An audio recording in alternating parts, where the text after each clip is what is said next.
Thank you, everyone, for joining us for this climate change debate this morning. I would like to thank the interpretation that allows us to have two languages, French and English. For the same reason, I'm going to ask you not to speak too fast. So you just have to click on the globe down the screen to access the service, and I would ask you to not speak too fast if you intervene in the session. Alors moi, je m'appelle Amaury Parelle, je coordonne... My name is Amaury Parelle. I am the coordinator of the Climate Change Observatory and the publication and activities. So Climate Change is an international association that was founded in 2015, slightly before COP21, that aims to accompany the actors in the strategies to fight against climate change. Through a number of tools and activities, we want to inform through a bilingual online portal with tools like the mapping of the projects of the climate library. We also want to mobilize with a coalition of thematical actors who are invited to meet each year during our summits or during our virtual workshops, and also to analyze through the observatory that publishes today its third edition of its territorial report. With this report, Climate Change tries to map and establish the state of the various action carried out by the local authorities, also in a context of renewal of the various contributions of the countries for the Paris Agreement.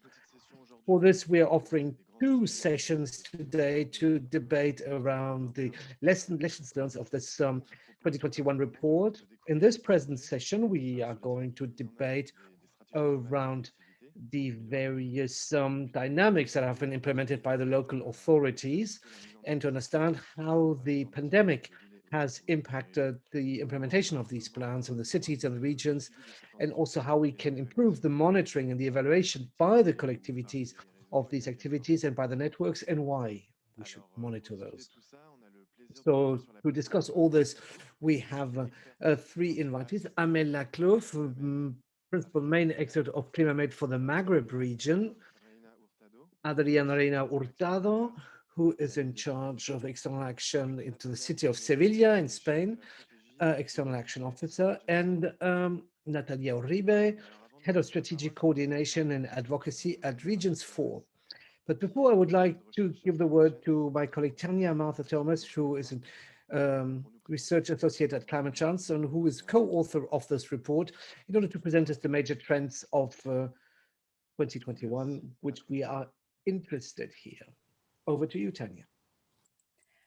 Thank you, Amaury. I'll be switching to English now, and I'm just going to share my screen. So as Amaury said, I'll be presenting the key takeaways from the local action report, and particularly the ones which are more relevant to today's discussion to better contextualize the debate. So these are the four main sections of the report, and I'll now be presenting the takeaways. So to begin with some good news, we see that there are encouraging results, particularly from European cities, despite a lack of impact data. So in Europe, thanks to the Covenant of Mayors initiative and also the European Commission's Research Center, we see that between 2005 and 2017, 1,802 European cities have been able to reduce their emissions by 25%. And this is already above the European Union's target of a 20% reduction by 2020. And these cities represent 89 million people and around 50% of the EU's emissions. These cities have, on average, their own commitments, which are around 31% reductions from the 2005 levels of emissions. And we see that they're already on target to meeting these commitments of theirs. In order to monitor the progress made, the cities are required to submit monitoring inventories every 4 years. But we see that in reality, that the inventories which are submitted are not done by all the cities, or they don't always have all the completed data. And the same calculation, when it's done for 1,845 cities, which includes cities from Eastern Europe, we see that the reduction in emissions is 21%, which is still above the 20% target. And we see other studies which specify that in order to obtain these results, smaller cities depend more on energy management levers or other self-governing tools, while larger cities use more of financial mechanisms. At the sectoral level, we see that the building and transport sectors see the most number of policies, with the building sector showing the most number of results. Other initiatives or other covenants have been much more recent, and so it's a little harder to track aggregated results. But we have followed up on some action plans and their flagship projects, which you will find more of in the report. And coming to subnational regions or states, the Under 2 coalition this year had 86 members reporting a 7% decrease in their emissions between their base years and respective inventories. And this is less than the decrease that we saw in 2019, which was 14%, which is because of a change in the regions which reported in 2020, but also because of the pandemic when regions had to focus their efforts more on that side. But this is still a positive signal because we see that the Under 2 coalition represents around 600 million inhabitants and 10% of global emissions. So the overall lack of data is due to different scopes and methodologies which get changed or even more refined from inventory to inventory. And thus it makes it hard to aggregate results at national or even international levels. But if we take the CDP ICLEI portal, for instance, we see that 770 cities and 120 regions reported their emissions through this portal in 2020. And this has been marked with a sharp increase in the emissions data, where we see that the inventories are more and more comprehensive with exhaustive data. And thus we see that this accounts for around 2 gigatons of carbon dioxide equivalent in 2020. So while it's difficult to identify upward or downward trends because of the incomparability of data between cities or between years for the same city, we do see some cities, despite this, showing progress, such as Porto or Wellington or Hong Kong. But the lack of impact data does not mean a lack of mobilization, as we can see through the initiatives like the Covenant of Mayors or the EEA. So the Covenant of Mayors now accounts for around 10,500 signatories, with 300 new signatories gained in 2020. While this may not seem like a lot, this is 14% of the world's population. And this is definitely an increase compared to 2019, where it was 11%. And historically, while most members have been from EU countries, today the initiative represents around 46% of the population in Europe. And one of the most dynamic regions has been Latin America, where there are 519 signatories, but this represents nearly 31% of the region's population. So when it comes to mitigation and adaptation plans, we see that progress is more slow, and it's again harder to track aggregated results for the different regions around the world. Yet we see that for certain regions, the Covenant of Mayors initiative is actually structuring climate action in cities, such as in the Maghreb and the Maghreb, where 100 cities are already preparing their climate action plans, and they're going to publish these, as well as a database hosting the climate and energy data of these cities. Other initiatives like the European Energy Award have also made progress, with more than 1,000 cities being labeled by these initiatives. Which means that these cities meet 50% or more of the criteria or the measures required by this initiative. And we also see it spreading to other areas through Eastern European pilot cities or partnerships in Northern Africa and Chile. Of the 100 or so members of the Under 2 coalition, we see that 26 of them have set targets for 2030, which are in line with IPCC recommendations. And 40% of the targets that have been set are more ambitious than their respective national targets. And coming to Asia, we see that the cities show a lower level of participation in these international initiatives. For instance, there's just 8% of the population which is represented in the Covenant of Mayors. However, this does not signify inaction. but rather a need for an analysis at a finer and more country-specific level, which we've done in our 2019 edition of the Local Action Report, or even this one, with certain countries, which I will come to later. So coming to the next point, on a more qualitative note, we see that through this period of pandemic, local governments have continued to innovate and experiment in their climate policies, with carbon neutrality being increasingly the driving force behind local governments' climate action or their planning. And we see cities using different instruments and according to the New Climate Institute, 826 cities and 103 regions have been identified as having set net zero targets for themselves. And 85% of targets are already accompanied by an action plan or legislative commitments.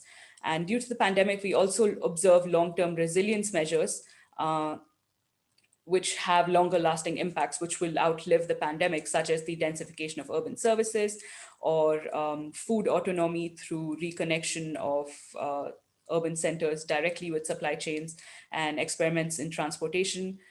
For example, there have been 2,570 kilometers of bike lanes announced in Europe. We also see cities committing more and more to renewables with a decreasing municipalization of renewables, but more in favor of long-term contractualization through PPAs and the such. Moving on to the next points, we see that we wanted to look at how climate action has been integrated through the levels of governance by the different states, and through an analysis of the first and second round of NDCs, we see that there is much more space left. There is a lot more potential for local governments to be represented in the planning of states. And we also see this through the next section that we did, where we looked at the vertical integration of climate governance in G20 countries. But of course, I will move on quickly now because this is for you to discover in the report. And again, the last section of the report actually dealt with the Sustainable Development Goals and how they are linked to climate action, which is especially relevant considering the socioeconomic impacts of the pandemic that we've been seeing. But again, we will be discussing this in detail in the session this afternoon, so I invite you to join us there. So lastly, coming to the topic of adaptation, talking about the energy transition or the fight against climate change would be amiss if we did not cover adaptation, which presents perhaps the most potential for localization. And this has been covered in our 2019 edition and this edition as well, where we explain that vulnerabilities related to climate change highly correspond to the economic, political, and geographic conditions of territories. So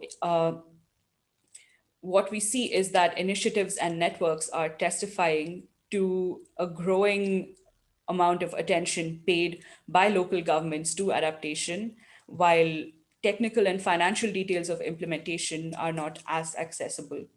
So from the data you can see on the screen, we see that 70% of the cities surveyed by the Covenant of Mayors report adaptation action, but more in the initial stages. And we see that there is less financing going towards adaptation, and the same from the survey conducted by the Grantham Institute.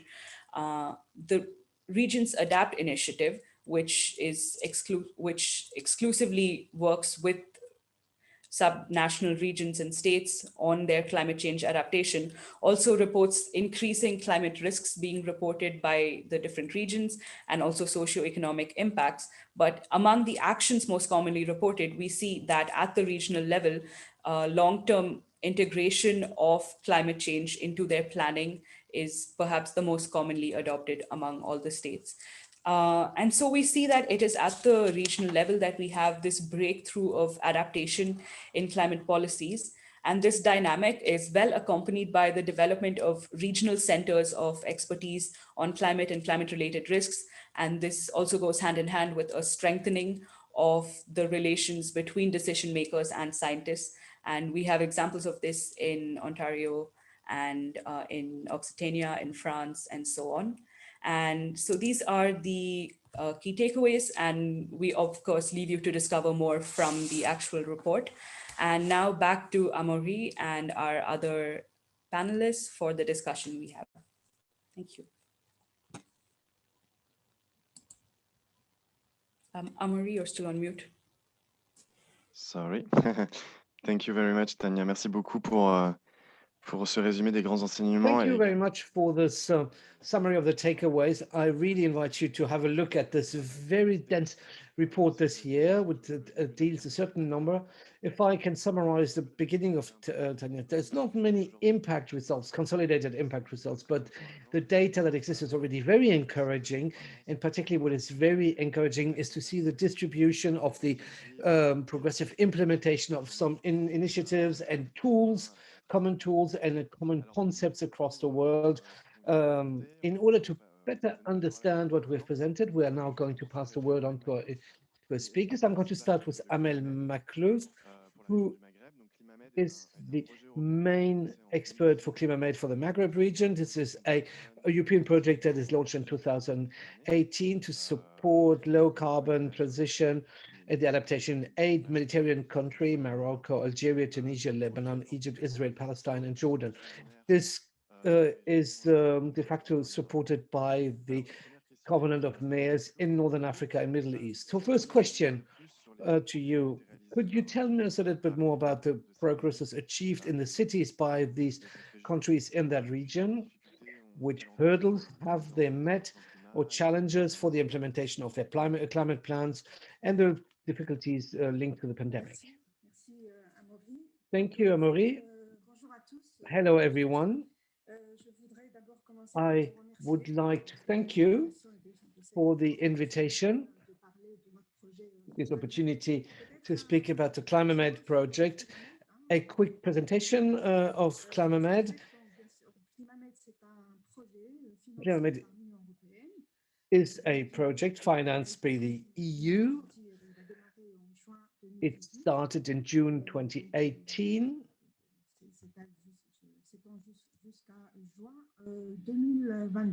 And it's planned to run until June 2022. The regions that benefit from this project, it's the MENA region, Middle East and Near East. So the Mashrek region and the Maghreb region. I'm mainly in charge of the Maghreb region. There are other project managers for other regions. I am the project manager. And I have another colleague who's the lead for the entire project, who deals with the entire region. And my colleague Oussama for the Mashrek region. The Clima-Med project has 3 components that support the various states. We have Morocco, Algeria, Tunisia, Jordan, Egypt, Palestine, Israel, who benefit from this project. So it facilitates the implementation of climate strategies according to a certain number of targets. And the second component supports the cities to implement action plans on sustainable energy. I'm sorry, the sound is breaking up. In order to meet a certain number of capped goals, if I understand that well, defined through the World Covenant of Mayors, with the contributions of the GSC.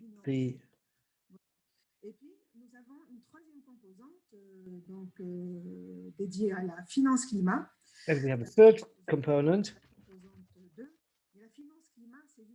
and that's to climate finance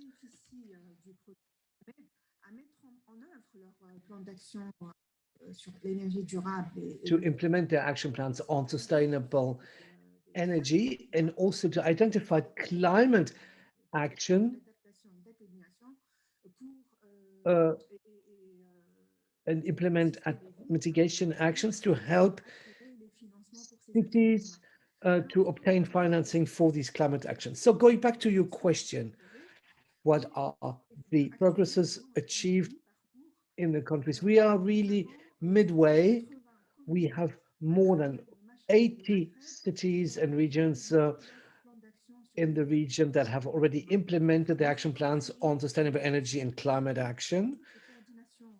We have set up national coordination groups in the different countries, and we have more than 50 partners and focal points. Each country has chosen its focal point. Normally, we work either with the local affairs ministry or the Ministry of Cooperation of Foreign Affairs. So the coordination, it is very important to these local coordination groups are very interesting because we have strategies, of course, on climate and the SDGs, but there is no common structure that allows the coordination between the various stakeholders, active stakeholders, and climate who are impacted by climate change. Also, the national coordination group, next to the other national stakeholders like the ministries, etc., there is a strong presence of civil society in these groups. Also the various representatives of the cities. So there's it establishes a close link between the central level and the surrounding levels like the cities and the territories and the sub-regions. This is really facilitated the work in mobilizing the cities and regions around climate change. What other actions have we carried out? We have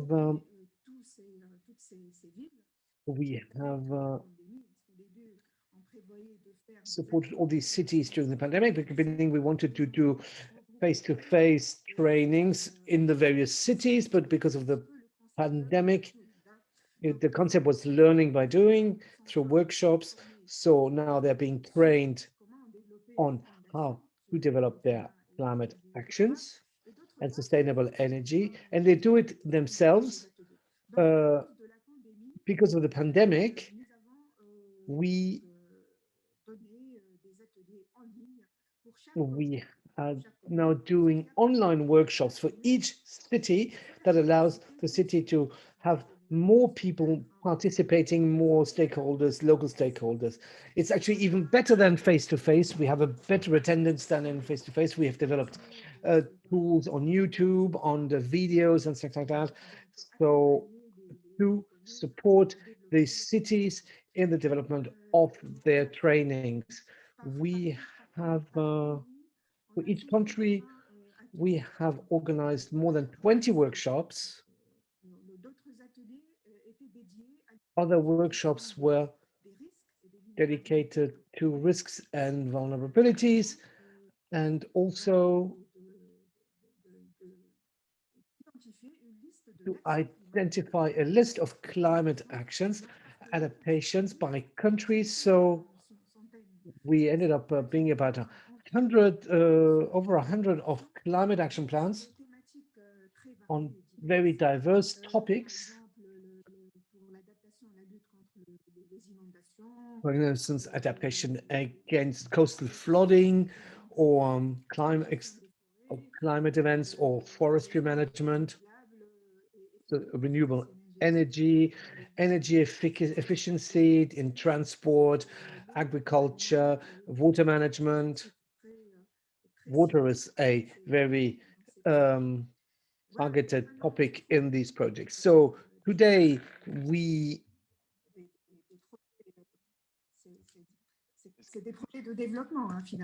have. Could you quickly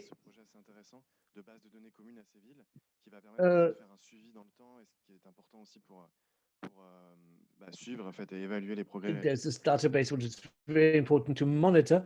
Could you quickly present us this common database project? Yes. I've not mentioned the Clima-Med. The speaker that was before me spoke about the Covenant of Mayors. We are the representatives of the Covenant of Mayors for the Clima-Med for the Mediterranean region. So the Clima-Med provides us tools and monitoring and evaluation tools for the development and implementation of development plans on climate and sustainable energy. Within Clima-Med, we have also developed our own monitoring mechanisms. So there is one mechanism on the action plans on climate and sustainable energy. It's a very innovating mechanism because this mechanism is going to establish a link between all the stakeholders that are working locally on climate action. So we have almost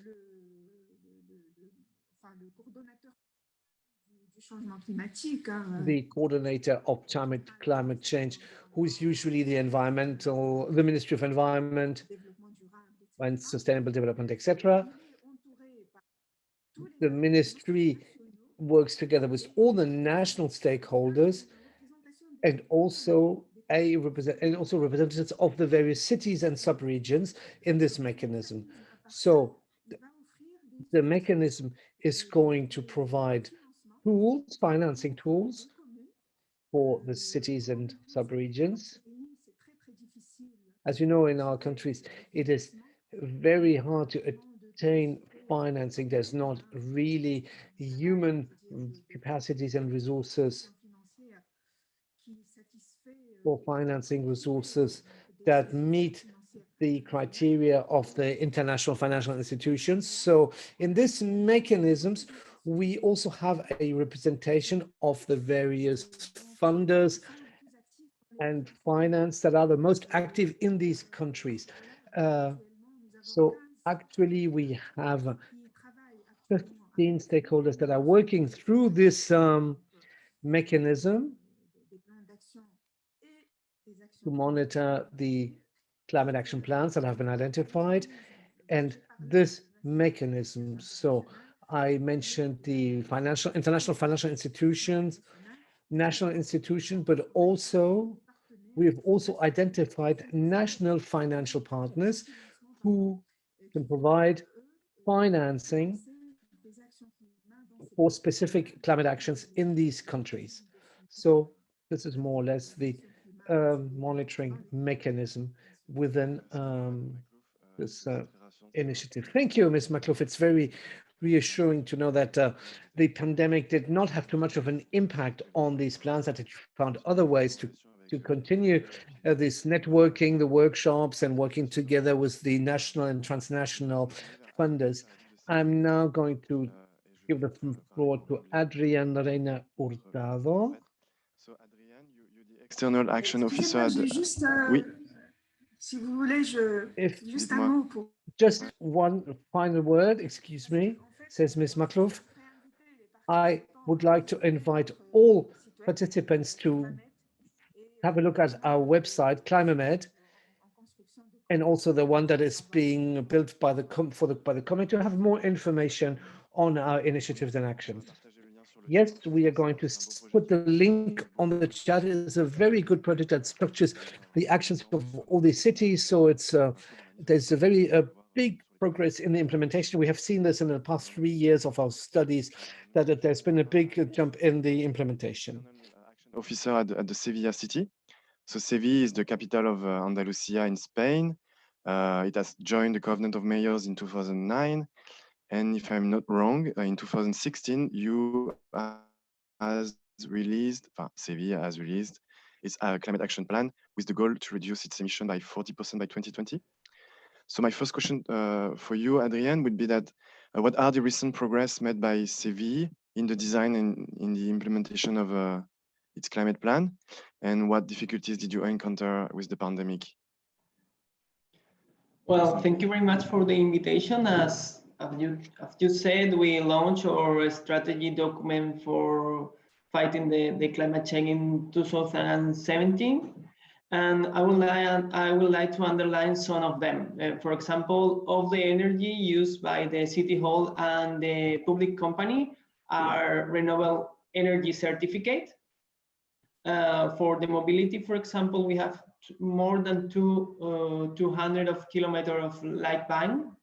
And we have an important project for renovation of the housing, fighting the energy poverty. And this project is one of the main projects, and we are financed by Climate Kick. I don't know if you know. And we are going to do in one of the poorest neighborhood of the city. I would like to fight we are going to fight the energy poverty in this kind of building, that there are public buildings that need to improve, the isolating, the use of the air condition and this kind. And in the other hand, I would like to say that all of our buses are working with natural gas. And now we have achieving a new project to use the organic waste and the orange. I don't know if you know Seville, but we have a lot of orange trees, and we have all the years a lot of problem with the orange in the floor of the street. So we are going to use this orange and all the organic waste to produce natural gas. And this natural gas is going to be used for the mobility, for the public buses. So we have a good thing here in the city, that we have all the service company are public. So for example, the water, the waste, and the housing company are all of them public. So we can work really, really together to fight the climate change. One of the other things that I would like to say is that we are now pushing the new infrastructure for tram and metro. For the moment, we have just one line of metro, but we really need to improve these lines. And one of the main problems that we have with the pandemic is that people won't like to use the public transport. So it causes a lot of traffic jams in the city, and of course the people are starting to use the private vehicles, and they are increasing the pollution of the city. Sorry? No, I was also wondering if Sevilla is one of the cities who was developed quickly bicycling like networks, maybe to avoid this pollution. Well, we started to develop in 2011, but now we have more than 200 of kilometers of bike, and we have an office for the bike, and we have public bikes, and so they are already developed, and now they are in the top of she's one of the top cities in Europe with using the bikes. And so we are fighting now, and we are improving now, the scooters that for the moment we haven't done, but we have a lot of problem with the city center because there are, narrow streets, and there are places that the scooter cannot be the parking because historical buildings and other problems. So we are working in this line, and we have a pilot project for how to do it. I hope at the end of the year we are going to have some results, because there is one of the mobility we approved at the end of the last year, the mobility plan. One of the line is this line. So we are working in the new infrastructure for public transport and improving our bike lines, and starting to see how the new mobility strategy we implement. For example, scooters, on what is going to happen with the bike, that we already have all the infrastructure, but at the beginning everybody was using, but now it's different. There are different alternative methods of transport. Okay, so you're betting on the shift to more soft mobility and more energy efficient mobility. And you also gave us like a really nice example of circular economy with using the flower of orange trees for the natural gas of buses. Talking about results and also like progress, I wanted to ask you also what the effort of Seville to make the monitor of all these actions that you just mentioned and maybe evaluate its climate policy, and or what kind of monitoring evaluation mechanism you have put in place, and Yeah, well, is the covenant is helping with you for you, is helpful for you with that in that sense? Yeah, what I already say that we have all this, most of this service and most of this strategy are developed by public companies. So you know how the companies work is different, like administration. So we have an internal board of if for each of these different strategy that evaluate each year what is happening with these goals. Of course, the pandemic has stopped some of them.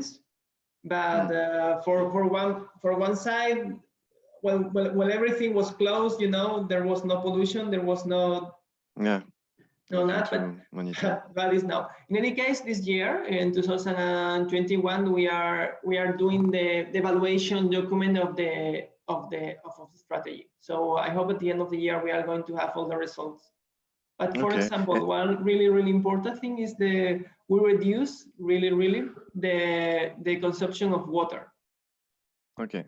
So you know, Sevilla is in the south of Spain, and it is really a warm place. So the consumption of water was really high 20 years ago. So we are implementing some different strategy and some different how to say communication strategy for people stop to waste water. And now we are under the average of the Spain of consumption of water per capita. So it was a good example. That's a very good example and a very good transition for me, because it allows me to speak to Natalia Uribe now, because she's thank you very much, Adrián, for your for explaining us like the experience of Sevilla, and we'll come back to you later for our last round of question. So now I speak to Natalia Uribe, and I'll speak in French because I think she wants to speak in French. So Natalia is chef. So Natalia Uribe, you're head of strategy and advocacy at Regions 4. Regions 4 is an association of about 40 regional governments in the world, representing these regions in international forums and bodies, and accompanying them in their action to fight climate change, but also to fight for biodiversity and more widely for sustainable development. So Region 4 also leads the regional ADAPT initiative with more than 70 signatories around the world, and supports the regions in their adaptation measures. So my first question for you, Natalia, would be what recent progress these regions have made in the design and implementation of their climate plans, particularly as far as you're concerned for adaptation. And as everyone else asked, what difficulties have you encountered with the pandemic? Thank you very much, Amaury. Can you hear me well? Okay. I have to apologize, but I will do it in French next time. Okay. It was my first idea, but the next one, okay? Okay, it's just for Gregor. So Gregor, we will speak in English now. Okay, sorry. Yes. Okay. Great. So, well, first of all, I wanted to thank you, to thank Climate Chance for the invitation for Regions 4 to participate in this conversation. So, and for your efforts of bringing together different local actors. So we'll be happy to join with a focus more on subnational governments, so regions, and adaptation more specifically. And also congratulations for the synthesis report this year, and really looking forward to reading it more in detail. Thank you very much. Yes, well, we are convinced that we are really entering a very decisive decade for climate action, and that all actors, all stakeholders are really key, and also all levels of government. And of course, we promote specifically the role of subnational governments as complementary but different to that of local governments and cities. because some national governments, regions have an important role in fighting climate change, but very specifically also in relation to adaptation. They have the authority and domain in crucial sectors such as transport, water, infrastructure, territorial planning. And they also have an important role in contributing to fill the gap left by national climate action, and particularly in the bottom-up context established by the Paris Agreement. And moreover, also in regards to adaptation, some national governments have the knowledge, the capacity, and the competences many times to really design and implement adaptation policies that are tailored to the territory and also can help scale up local actions. So this is why in 2015, Regions 4, together with leading regions, decided to create this initiative, Regions Adapt, because there was a gap in the global arena. There was this niche to have something really focused on subnational governments, a role on adaptation. So by fulfilling this gap in 2015 at COP21, 21st, we launched the Regions Adapt, and it became the first global initiative to really inspire, but also support regional governments to take concrete action, to collaborate, and to report on climate adaptation. And today it gathers over 70 members from all over the world, and it benefits over 270 million inhabitants. So I think what's interesting also is that when joining the initiative, Regions Adapt initiative, regions commit to three concrete things. First, to really to mobilize political will and strategy, and to prioritize adaptation. So they commit to develop an adaptation plan or strategy, but they also commit to implement concrete actions, concrete adaptation actions, and thirdly, to report, to do a yearly report to track progress and to be transparent and accountable. So this way, we really want to accelerate both political will, but also concrete implementation and accountability. And this year, despite the pandemic, we have seen that 28 regions of the initiative have reported, have continued to report. And what we have seen from this report this year, well, these 28 regions, they come from 15 different countries, and they represent 233 million inhabitants. And the conclusions of this reporting, we publish them annually on our yearly report. So we have this brief report 2020 of Regions Adapt that we'll be happy also to share the link in the chat box so that you can access more in detail. But I just wanted to highlight some key elements that highlight the progress that you were asking. So we have seen that over 2/3 of the disclosing governments have already undertaken or are in process of developing climate change risk or vulnerability assessment. So this is over 2/3, 79% of the disclosing governments. And an example we have in Centre Nord in Burkina Faso, they, in order to adopt their climate adaptation strategy, they first undertook a participatory assessment of vulnerabilities and capacities with the grassroots community. So I think this can be an interesting example of such kind of participatory process to do a risk assessment. Another interesting element, particularly in the current context of the pandemic, where health issues also have come very, very much to the forefront and to the priorities, we have seen that, well, 89% of the disclosing regions, they said to already be facing socioeconomic impacts because of climate change, and health risks and increased demand for public services, including health, were among the most reported. So I think these are some elements that we can use in our advocacy also to strengthen the connecting crisis, right? And how the responses to these crises should also be more connected. Looking more specifically at adaptation plans, 68% of reporting regions in 2020 had an adaptation plan in place. 70% of the reporting regions in 2020 had an adaptation plan in place. And 63% of reporting regions in 2020 had an adaptation plan in place. So this is And what we have seen in terms of progress is these are similar figures to what we had last year, but we see some progress. For example, in some of the regions are already moving to the second adaptation plan. This is the case of Scotland, for instance. The second Scottish climate change adaptation program. It has an outcomes-based approach and derived from the Sustainable Development Goals. And it has a cross-cutting approach, so it aims to integrate adaptation into wider Scottish government policy development and service delivery. Looking specifically at adaptation actions, we have seen 232 adaptation actions that were reported this year, and this represents an increase of 63% in relation to the adaptation actions reported last year in 2019.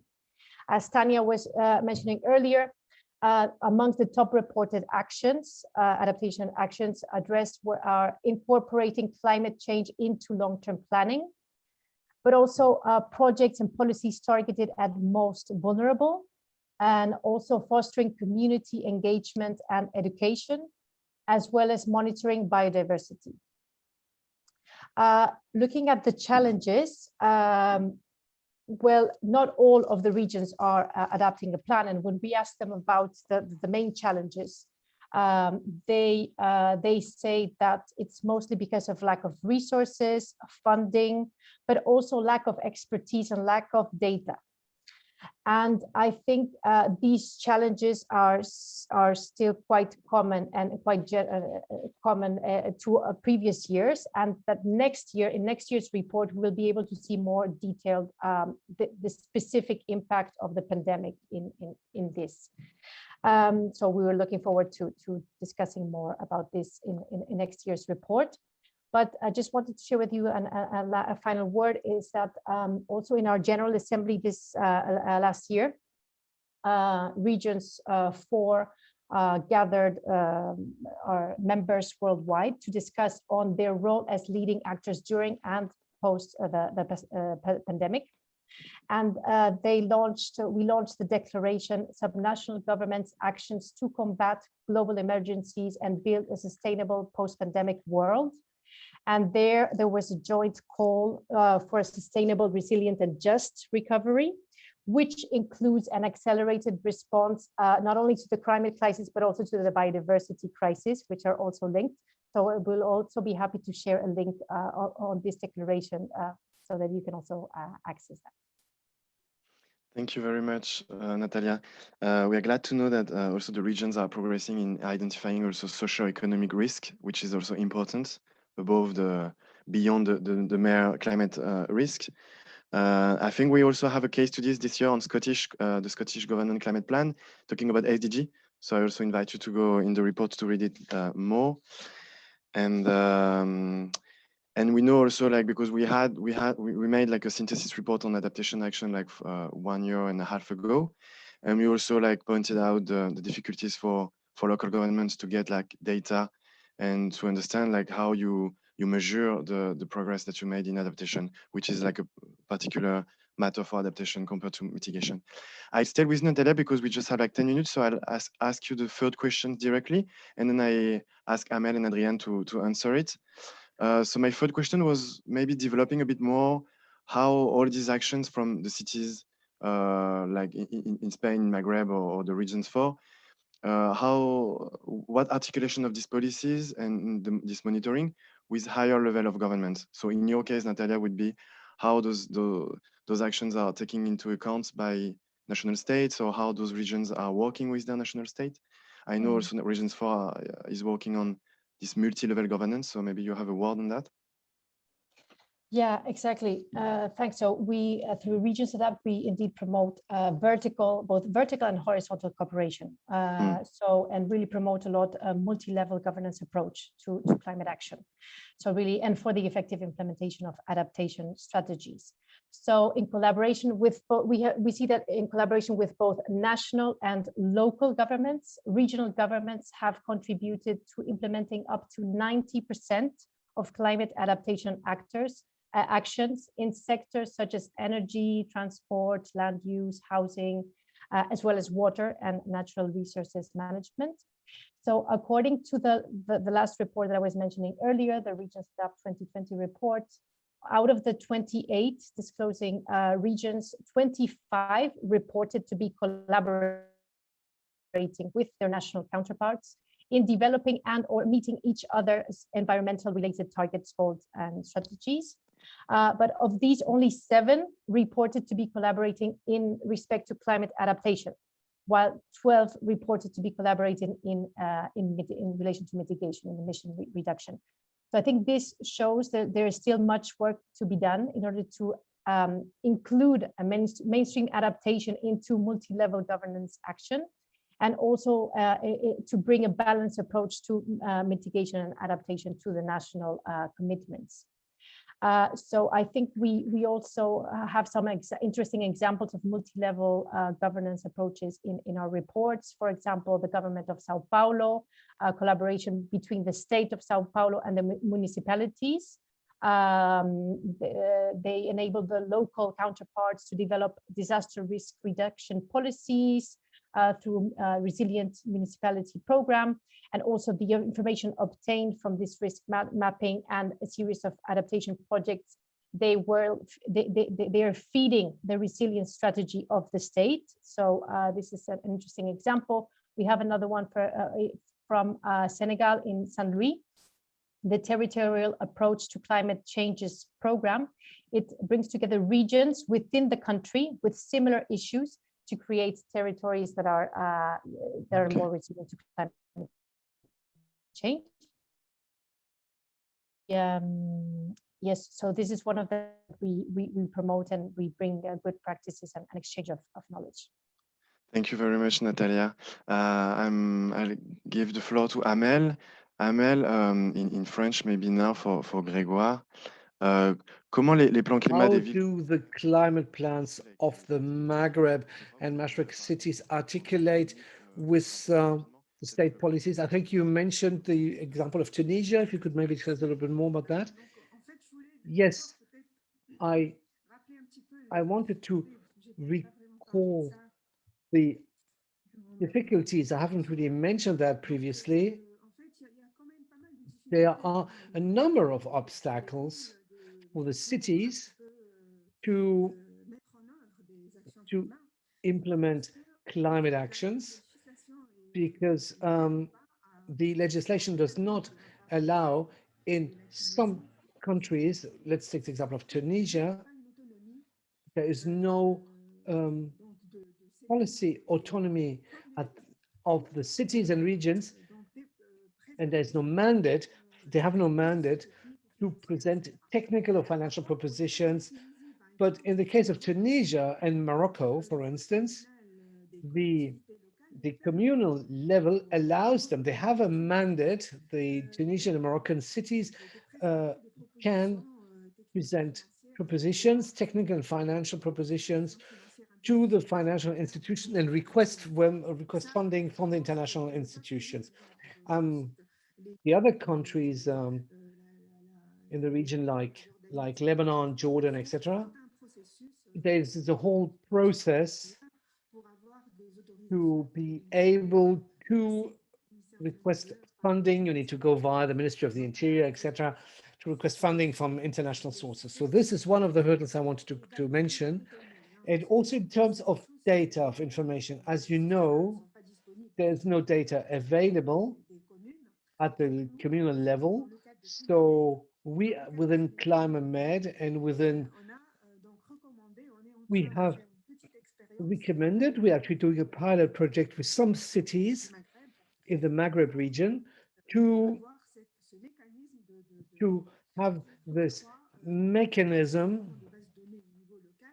of creating databases at local level, and also to have an exchange at network level of databases, central databases. So this also at financial level. I wanted to mention the absence of capacity, the absence of financing, as we all know, but also the absence of capacities to obtain finances.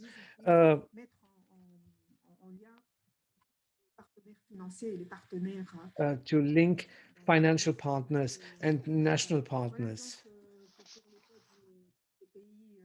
So this is the situation of the Maghreb Mashrek countries. I think that we are moving forward. We should soon have a manual. We call a financial manual, financial guidelines, how to achieve financing for local action, local climate actions.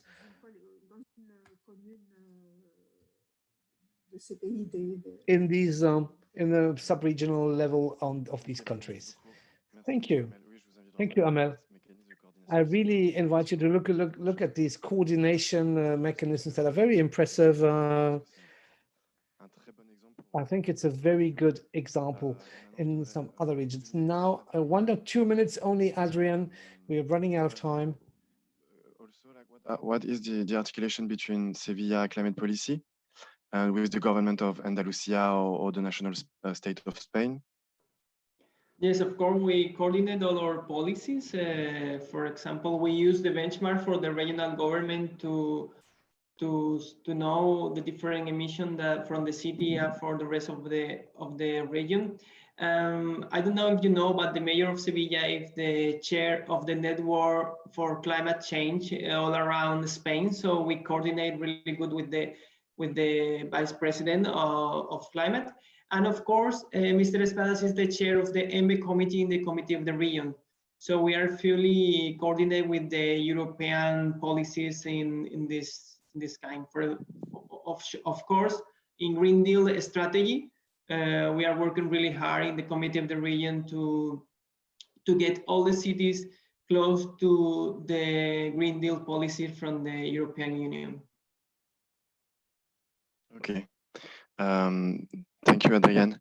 Maybe to finish on that, I'll ask, because we were supposed to have the participation of the Argentinian local authorities in the network for climate change, so the RAMS. So they were not able to join us because of the time zone of South America. But maybe, Tanya, you have in 1 or 2 minutes, you could summarize their message for us, the special messages, because they also wanted to testify of the progress made in these regions also. Yes, of course. Thank you, Amaury. So I'm going to be basing this off the responses which were sent by Valentina De Marco from the RAMCC.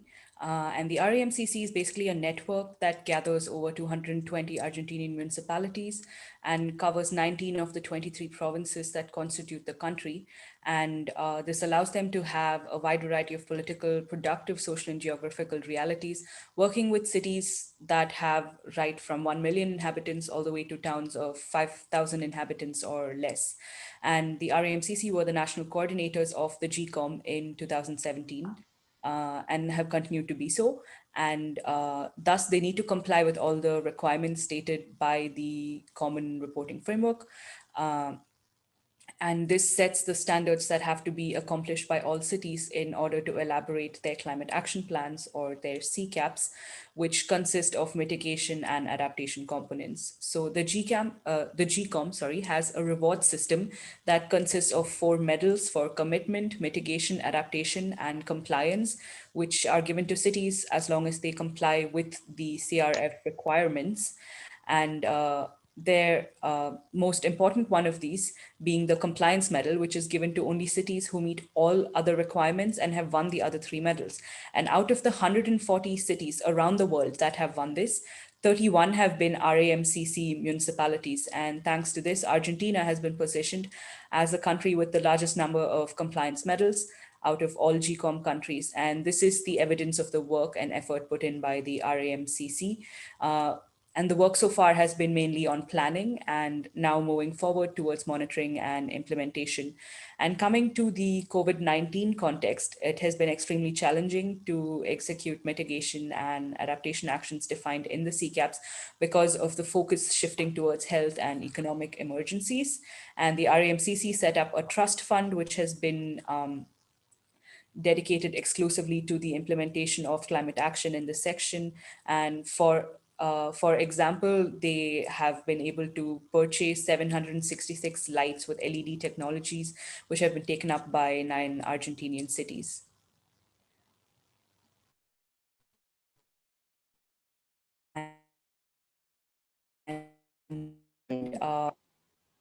Yeah, really quickly, also on of the CCAPs, they have reviewed and updated so far, and there are webinars which are being conducted with public officials working on them, and this has been a very enriching experience for them to identify actions that municipalities had defined and see which ones were ambitious, modify them to make them more achievable, and this is the progress that has been made so far. And of course, we will share the details of their website and the contact if anybody would like to find out more. Thank you. Merci Tania, on remercie beaucoup le réseau argentin. Thank you very much. We are thanking very much the Argentine Network of Municipalities Against Climate Change. This is the reason why we had asked them to invite them.